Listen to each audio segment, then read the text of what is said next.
This is Mark Bell from SuperTraining.tv, Super Training Gym, the strongest gym in the West. Got a question from a guy named John Petroff. John recently came to a CrossFit powerlifting certification that Jesse Burdick and myself did, and we always encourage people to enter powerlifting contests. John says he's entering his first Wabdl meet, WABDL, and he was wondering if I had any advice for him for his competition. The advice I'd give to you is don't bother warming up for the squat because there is no squat in Wabdl. It's a bench and deadlift federation. It's for people that are petrified of squatting.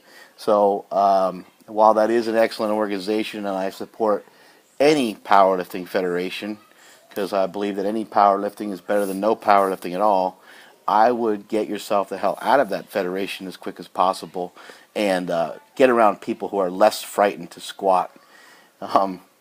It said that here that you're fired up and excited to do the contest because Burdick and I suggested that you go out and do a contest.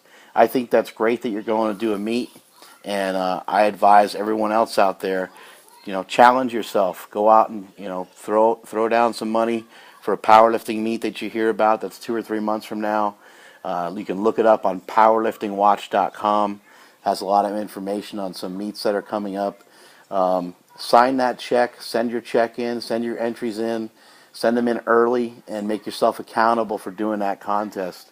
Tell other people that you're going to do it, and go out there and do it. And then you're accountable for your lifts, you're accountable for the weights that are lifted for the day, and people will remember that you said you were doing a contest. They're going to come at you and say, hey, what'd you do? Did you do that meet yet? What'd you do in that meet? And then you're going to have to explain why you sucked, or you can also go the other route. You could have trained properly for it and say, hey, I kicked ass in that meet. I had a blast.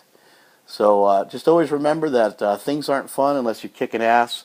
So make sure you're doing the proper training to kick ass. That's it from SuperTraining.tv.